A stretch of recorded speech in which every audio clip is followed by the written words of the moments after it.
साधारण को असाधारण बनने में वक्त लगता है।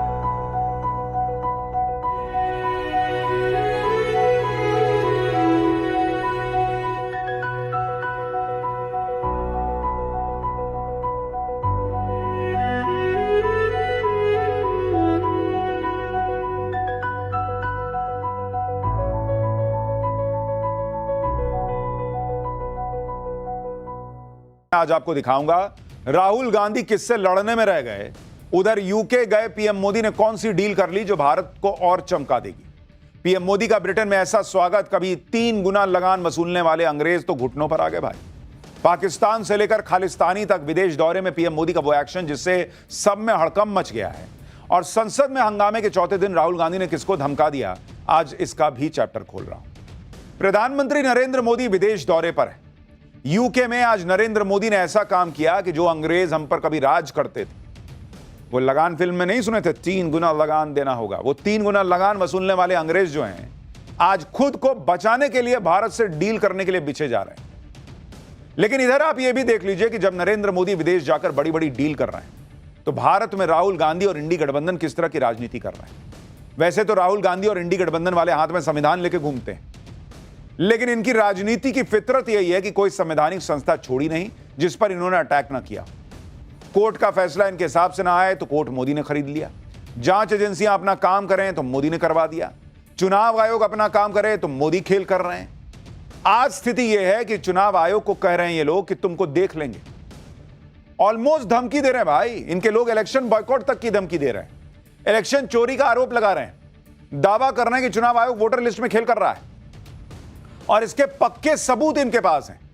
कहा जा रहा है कि कर्नाटक के लिए इनके पास पक्के सबूत हैं कि चुनाव आयोग ने वहां पर गड़बड़ की, और उस कर्नाटक के लिए कह रहे हैं जहां खुद ये चुनाव जीतकर सरकार चला रहे हैं। मतलब हद ही नहीं कर दी राहुल गांधी और इंडी वाले। बार बार चुनाव में फेल हो रहे हैं तो बता रहे हैं कि चुनाव आयोग खेल कर रहा है। अरे अपना फेलियर छुपाना है तो कुछ और ढूंढिए। देश के संवैधानिक संस्थाओं पर आप आरोप क्यों लगाते हैं? पहले ईवीएम का बहाना बनाते थे, आजकल ईवीएम की बात नहीं करते, वोटर लिस्ट की बात करते हैं। 2 दिन से संसद में वोटर लिस्ट को लेकर ये लोग प्रदर्शन कर रहे हैं। कल राहुल गांधी, अखिलेश यादव काला कपड़ा लेकर प्रोटेस्ट कर रहे थे। आज वोटर लिस्ट के मामले में सोनिया गांधी मैदान में आ गई। चुनाव आयोग के खिलाफ तो इंडी गठबंधन ने एक तरह से युद्ध ही छेड़ दिया है। राहुल गांधी चुनाव आयोग को सीधा एक तरीके से धमका ही रहे हैं।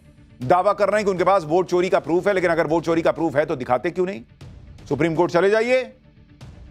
सिर्फ आरोप वाली पॉलिटिक्स इनका काम रह गया है। आप देखिए कि कल यही लोग आरोप लगा रहे थे कि मोदी की विदेश नीति फेल। आज पीएम मोदी ने ब्रिटेन के दौरे पर बड़ी डील डन कर दी है, वो भी ऐसे टाइम पर जब टैरिफ को लेकर मारामारी मची। भारत और यूके की ट्रेड डील को देखकर आज अमेरिका, चीन, पाकिस्तान सबके होश उड़ गए होंगे, क्योंकि भारत और यूके दोनों ही बड़े और ताकतवर देश हैं। दोनों देश टॉप 6 इकोनॉमी में आते हैं। दोनों देशों के बीच ऐतिहासिक डील हुई है। जो ट्रंप खुद को ट्रेड डील का किंग मानते हैं, उनके लिए भारत और यूके की डील किसी झटके से कम नहीं। जो चीन भारत की आर्थिक रफ्तार को रोकने के लिए तिकड़म लगाता है, उसे भारत की यह बड़ी डील चुभने वाली है बॉस। जो पाकिस्तान दुनिया के दूसरे देशों के सामने हाथ फैलाकर भीख मांगता है, उसे भारत और यूके की बड़ी डील से भयंकर बेइज्जती महसूस हो रही हो। भारत और यूके के बीच हुई यह डील ऐसा क्या करेगी जो भारत की ऑलरेडी रॉकेट बनी हुई अर्थव्यवस्था और तेजी से आगे बढ़ेगी? इसके अलावा पीएम मोदी ने यूके में आतंकवाद के मुद्दे पर पाकिस्तान को कैसे घेरा? पीएम मोदी ने बिना नाम लिए कैसे चीन की क्लास लगाई? पीएम मोदी ने कैसे विजय माल्या और नीरव मोदी जैसे भगोड़ों को भारत लाने का इंतजाम कर दिया और खालिस्तानियों का क्या इलाज किया? यह सब आज आपको दिखाऊंगा, लेकिन पहले एक झलक देखिए।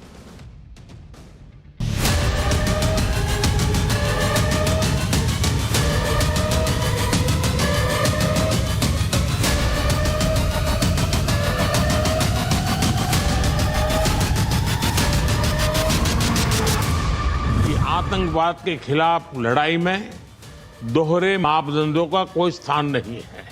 आज के युग की मांग विस्तारवाद नहीं, विकासवाद ही है।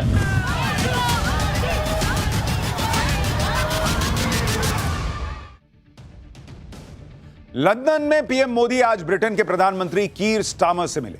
दोनों देशों के नेताओं ने FTA यानी फ्री ट्रेड एग्रीमेंट को फाइनल कर दिया। दोनों देशों के वाणिज्य मंत्रियों ने इस डील पर साइन किए। इस डील के बाद भारत और ब्रिटेन के बीच व्यापार और सस्ता और आसान हो जाएगा। इससे भारत और यूके दोनों को फायदा होगा। यह डील कितनी इंपॉर्टेंट है इसे आप इसी बात से समझ सकते हैं कि इस डील को लेकर ब्रिटेन के पीएम कीर स्टारमर ने कहा कि यूरोपीय यूनियन से निकलने के बाद यह ब्रिटेन की सबसे बड़ी ट्रेड डील है। यह भारत द्वारा अब तक किए गए सबसे महत्वपूर्ण व्यापार समझौतों में से एक है।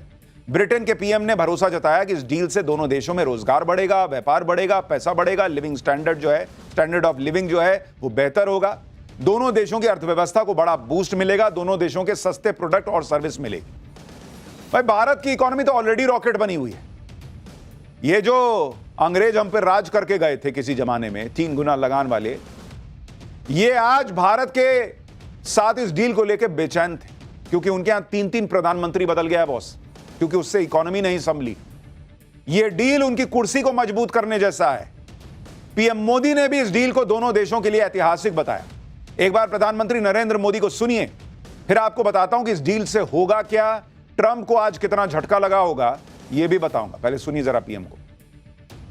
और भारत और यूके मिलकर के एक नए इतिहास की नींव डाल रहे हैं। आज हमारे संबंधों का एक ऐतिहासिक दिन है। आज हम दोनों देश मिलकर के पारस्परिक लाभकारी एफटीए और डबल कंट्रीब्यूशन कन्वेंशन इसको संपन्न करने जा रहे हैं। ये अपने आप में भारत और यूके भावी पीढ़ी के लिए एक बहुत मजबूत रास्ता तैयार कर रहा है। व्यापार और उद्योग के क्षेत्र में एक नया अध्याय जुड़ रहा है। हमने आपको कल ही पाठशाला में बताया था कि भारत और यूके के बीच जो फ्री ट्रेड एग्रीमेंट हुआ है उसका मकसद दोनों देशों के बीच व्यापार को दोगुना करके 10,36,000 करोड़ रुपए तक ले जाना है। इस डील से भारत और यूके दोनों को फायदा होगा। एक बार यह डील इफेक्ट में आएगी तो दोनों देशों के बीच सालाना व्यापार 2,20,000 करोड़ रुपए तक बढ़ने की उम्मीद है। इस डील से भारत के किसानों को बड़ा फायदा होगा, भारत की एग्रीकल्चर इंडस्ट्री को फायदा होगा, क्योंकि भारत का कुल एग्रीकल्चर एक्सपोर्ट करीब 3,16,000 करोड़ का है और यूके का एग्रीकल्चर इंपोर्ट 3,24,000 करोड़ का। लेकिन इसमें से केवल 7,000 करोड़ का एग्रीकल्चर इंपोर्ट भारत से आता है। यह ट्रेड डील हो जाने से यूके में जो एग्रीकल्चर प्रोडक्ट का बड़ा मार्केट है उसमें भारत का हिस्सा बढ़ जाएगा, जिससे भारत के किसानों का बहुत बड़ा फायदा होगा। ब्रिटिश मार्केट में भारतीय चाय, बासमती चावल, आम, अंगूर, मसाले, सी फूड आइटम की बड़ी मांग भी है। इस डील के होने से असम, गुजरात, केरल और बंगाल के एग्रीकल्चर एक्सपोर्टर्स को बड़ा फायदा होने का अनुमान है। इस डील से भारत के कपड़ा उद्योग को भी बड़ा फायदा होगा, क्योंकि 8 से 12% लगने वाली इंपोर्ट ड्यूटी को हटा दिया गया है। इससे सूरत और लुधियाना के एक्सपोर्टर्स को बड़ा फायदा होगा। यानी किसान से लेकर व्यापारी तक सब बम बम हो जाएंगे बॉस, ऐसी डील हुई है। भारत और यूके के बीच डबल कंट्रीब्यूशन कन्वेंशन एग्रीमेंट भी हुआ है, जिससे यूके में काम करने वाले भारतीय कामगारों को फायदा होगा। दरअसल अभी यूके में सीमित समय के लिए काम करने वाले भारतीय प्रोफेशनल से नेशनल इंश्योरेंस के नाम पर हर साल एक तय राशि वसूली जाती थी। यहां भुगतान वहां की सामाजिक सुरक्षा योजनाओं के लिए होता है, लेकिन इनका फायदा उन्हें नहीं मिल पाता क्योंकि वो तो कुछ ही महीनों बाद भारत लौट जाते हैं। नतीजा यह होता था कि पैसा कटता तो था, लेकिन कोई पेंशन या सामाजिक सुरक्षा का लाभ उनको मिलता नहीं था। ब्रिटेन में भारतीय बिजनेस कम्युनिटी की लंबे वक्त से यह डिमांड थी कि कम समय के लिए जो भारतीय प्रोफेशनल्स ब्रिटेन आते हैं उन पर अतिरिक्त आर्थिक बोझ जो है वो पड़ रहा है, उसको कम करना चाहिए। जैसे Germany, Belgium, France, Denmark, Netherlands जैसे कई देश हैं जिनका भारत के साथ सोशल सिक्योरिटी एग्रीमेंट है। इसके तहत इन देशों में जाने वाले भारतीय प्रोफेशनल्स को सोशल सिक्योरिटी स्कीम्स में हिस्सेदारी नहीं करनी पड़ती। अब इसी तरह का समझौता यूके के साथ हो गया है, जिसमें सोशल सिक्योरिटी में हिस्सेदारी में 3 साल की छूट मिल गई है। यानी कम वक्त के लिए यूके जाने वाले भारतीय प्रोफेशनल्स और उन्हें हायर करने वाली कंपनियों को इससे फायदा होगा। भारतीय प्रोफेशनल्स और उन्हें हायर करने वाली कंपनी सालाना 500 पाउंड यानी करीब 58,000 की गैर जरूरी कटौती से बच जाएंगे। भारतीय प्रोफेशनल्स की टेक होम सैलरी बढ़ जाएगी भाई, क्योंकि अभी आपको यह सोशल सिक्योरिटी के नाम पे 58,000 रुपया कट रहा था, तो कंपनी अपने जेब से तो देगी नहीं, आपका काट लेती थी। अब सरकार ने डील कर ली कि 3 साल के लिए कोई आ रहा है तो उससे लीजिए मत, तो आपका ऑलमोस्ट 60,000 रुपया बढ़ गया ना बॉस, घर में जो पैसा आएगा। यह भारत के लिए बड़ी कूटनीतिक कामयाबी है। भारत ने एफटीए की बातचीत के दौरान यह मुद्दा प्रमुखता से उठाया, साफ कहा कि जब जब तक डबल कंट्रीब्यूशन कन्वेंशन नहीं आता तब तक समझौता अधूरा रहेगा। प्रधानमंत्री नरेंद्र मोदी ने इसे ऐतिहासिक मील का पत्थर इसीलिए बताया। यह ट्रेड डील भारत के दोनों हाथ में लड्डू की तरह है, क्योंकि भारत की इकोनॉमी तो पहले ही तेजी से बढ़ रही है, उसे और बूस्ट मिल जाएगा, क्योंकि यूके के लिए यह ट्रेड डील एक संजीवनी की तरह है। क्योंकि आर्थिक मोर्चे पर यूके की हालत, ब्रिटेन की हालत बहुत खराब है बॉस।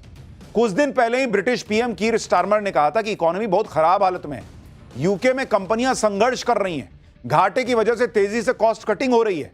इसी साल मई में यूके में बेरोजगारी दर 4.7% पे पहुंच गई, जो 4 साल में सबसे ज्यादा है।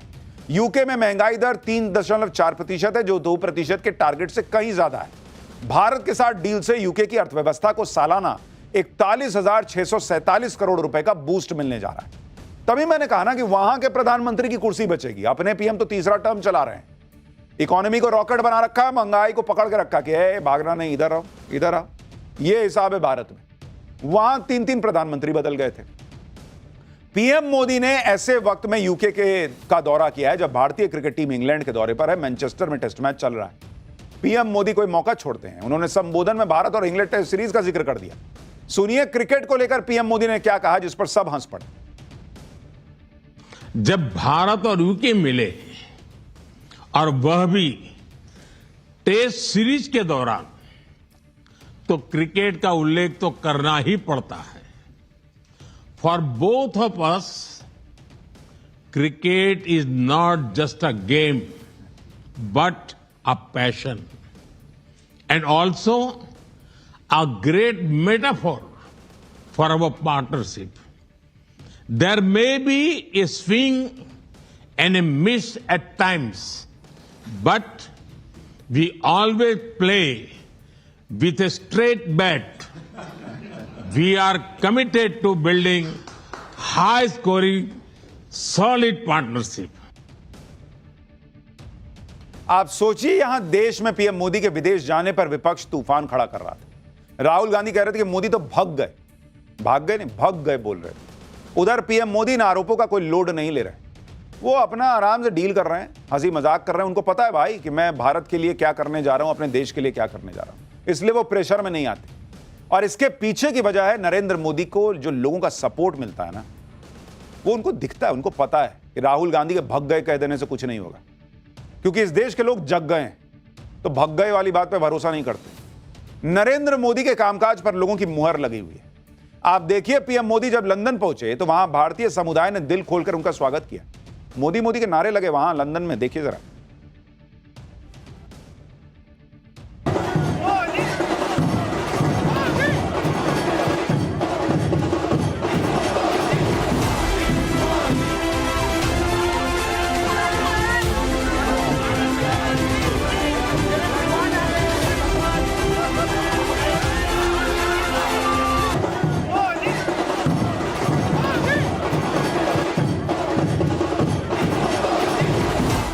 मेरा जो जीवन है ना वो सफल हो गया मोदी के दर्शन करके।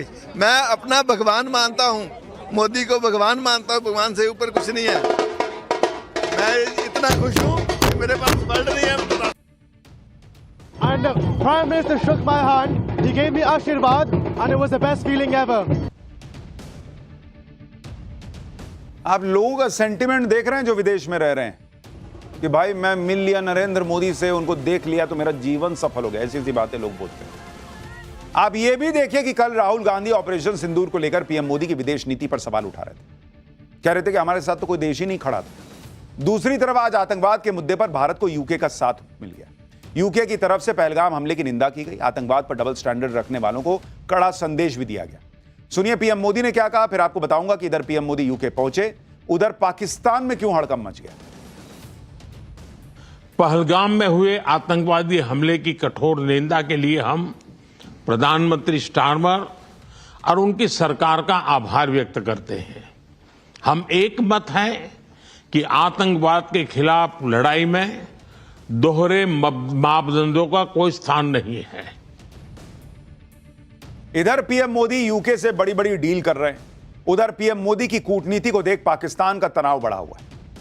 जिस वक्त पीएम मोदी यूके के दौरे पर निकले, उस वक्त पाकिस्तान के प्रधानमंत्री शहबाज शरीफ ने इस्लामाबाद में ब्रिटिश उच्चायुक्त जैन मैरियट से मुलाकात कर ली। एकदम नकलची लोग हैं भाई ये लोग। सोचो वहां वो गए हैं, रेड कारपेट बिछ रहा है भाई, एकदम गले वाले मिल रहे हैं। हम क्या करते हैं, हमको तो कोई बुलाएगा नहीं। इनको पता है पाकिस्तानियों को तो कोई बुलाता नहीं, सबको पता है भीख मांगने आएगा ये। तो इन्होंने अपने यहाँ दूतावास वाले को बुला लिया और पाकिस्तान के प्रधानमंत्री ने ब्रिटिश उच्चायुक्त के सामने भारत से बातचीत की इच्छा जताई। शहबाज शरीफ ने कहा कि उनका मुल्क भारत से संबंधित सभी लंबित मुद्दों को हल करने के लिए गंभीर और सार्थक बातचीत को तैयार है। आप देख रहे हैं पाकिस्तान कैसे एकदम लमलेट हो रखा है भाई, लेट गया है, बिछ गया है कि कोई भारत से बात करवा दो यार। इधर पीएम मोदी लगातार पाकिस्तान को ठोकने की चेतावनी दे रहे हैं, उधर डरा हुआ पाकिस्तान भारत से बातचीत करने की गुहार लगा रहा है। राहुल गांधी पूछते हैं कि ऑपरेशन सिंदूर अभी खत्म नहीं हुआ तो विक्ट्री कैसे हो गई। पाकिस्तान को बुरी तरह ठोकने के बाद भी उसकी तरफ से बातचीत की पेशकश करना, यही भारत की जीत है राहुल गांधी जी। आप कैसे समझिएगा, आपके समय में तो सरकार, यूपीए वाली सरकार जो है, वो डोज देने की बजाय डोजियर भेजती थी, कागज का पन्ना। पाकिस्तान भी मजे में रहता था कि क्या ही होगा, कागज का पन्ना आएगा, इधर उधर रख देंगे टेबल पे, धूल फांकेगा। अब उसको डर लगता है, ये तो धुआं धूल कर देंगे भाई साहब नरेंद्र मोदी। भारत की डील को देखकर पाकिस्तान इसलिए भी टेंशन में होगा क्योंकि एक तरफ तो इस डील से भारत का निर्यात बढ़ेगा, भारत के एक्सपोर्टर्स को फायदा होगा, दूसरी तरफ पाकिस्तान का निर्यात गिरता जा रहा, आयात बढ़ रहा है उसका, जिससे दूसरे देशों से उसका व्यापार घाटा लगातार बढ़ रहा है। पाकिस्तान के central bank state bank of Pakistan की तरफ से जारी आंकड़ों के मुताबिक वित्त वर्ष 2025 में पाकिस्तान का 9 पड़ोसी देशों के साथ व्यापार घाटा 29.42% बढ़कर 12 अरब डॉलर तक पहुंच गया है। इसमें चीन, बांग्लादेश जैसे पड़ोसी भी शामिल हैं, जिससे पाकिस्तान ज्यादा सामान खरीद रहा है लेकिन निर्यात कम कर रहा है। पाकिस्तान की दिक्कत है कि वो एक चीज बहुत शानदार एक्सपोर्ट कर सकता है और वो आतंकवादी। उसके यहां भर भर के आतंकवादी पड़े हैं, लेकिन कोई दूसरा देश आतंकवादी इंपोर्ट करता नहीं तो भाई की इकोनॉमी अभी चढ़ जाती। पाकिस्तान का व्यापार घाटा लगातार बढ़ रहा है, जो पाकिस्तान की इकोनॉमी के लिए अच्छा नहीं है। यही वजह है कि पाकिस्तान लगातार भारत से बातचीत की गुहार लगा रहा है। यूके के दौरे पर पीएम मोदी ने न सिर्फ आतंकवाद का मुद्दा उठाया, बल्कि भारत की सुरक्षा के लिए खतरा बन रहे खालिस्तानी एलिमेंट्स का भी जिक्र किया, क्योंकि हाल ही में ऐसी कई घटनाएं हुई हैं जो ये बताती हैं कि पाकिस्तान की आईएसआई यूके में खालिस्तानी एलिमेंट्स को सपोर्ट कर रही है। इसी साल लंदन में विदेश मंत्री एस जयशंकर की सुरक्षा में चूक हुई थी। खालिस्तानी समर्थक अचानक उनके काफिले के सामने आ गए थे। इस घटना पर भारत ने कड़ी नाराजगी जताई थी। इससे पहले साल 2023 में लंदन स्थित भारतीय दूतावास के बाहर हिंसा हुई थी। इस हमले के पीछे खालिस्तानी एलिमेंट्स का हाथ। उस वक्त कुछ खालिस्तानी समर्थकों ने तिरंगे का अपमान करने की कोशिश की थी। इसी साल ब्रिटेन की सुरक्षा एजेंसीज की एक लीक रिपोर्ट में खालिस्तानी एलिमेंट्स को खतरा भी बताया गया था। इसलिए पीएम मोदी ने अपने यूके दौरे पर खालिस्तानी एलिमेंट्स का मुद्दा उठाया और उन पर एक्शन की मांग भी की। सुनिए पीएम मोदी ने वहां खालिस्तानियों के इलाज को लेकर क्या कहा है।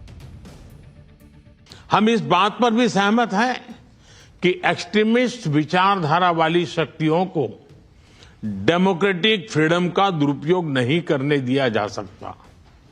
Those who misuse democratic freedoms to undermine democracy itself must be held account.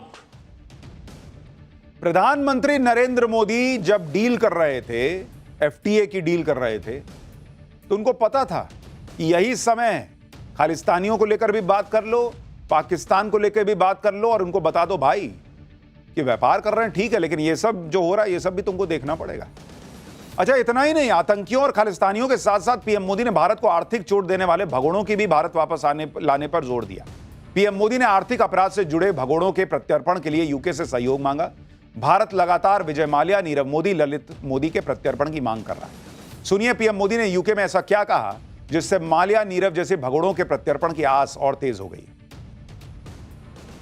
Economic offenders के प्रत्यार्पण के विषय पर भी हमारी एजेंसी सहयोग और समन्वय से काम करती रहेगी। उधर यूके में नरेंद्र मोदी कूटनीतिक धमाके कर रहे हैं, इधर देश में अलग ही पॉलिटिक्स चल रही है। संसद सत्र को आज 4 दिन हो गए, 4 दिन, चौथे दिन भी संसद में कोई काम नहीं हुआ ढंग से। इंडी गठबंधन ने बिहार के एसआईआर को लेकर फिर हंगामा किया। कांग्रेस के सांसद वेल में आकर पोस्टर लहराने लगे। हंगामे के बीच लोकसभा सिर्फ 12 मिनट चल पाई, 12 मिनट, जबकि राज्यसभा की कार्रवाई भी हंगामे के बाद कल तक के लिए स्थगित करनी पड़ी। इसके बाद जब राहुल गांधी संसद से निकले तो चुनाव आयोग पर बरस गए। राहुल गांधी ने नया दावा कर दिया कि उनके पास वोट चोरी के प्रूफ हैं। कर्नाटक की एक कोई सीट है जिसको लेके इनके पास कोई सबूत है। वहां पर इलेक्शन कमीशन ने बेईमानी कर दी है इनके हिसाब से। एक बार सुनिए राहुल गांधी का आरोप, फिर उसकी सच्चाई बताता हूं।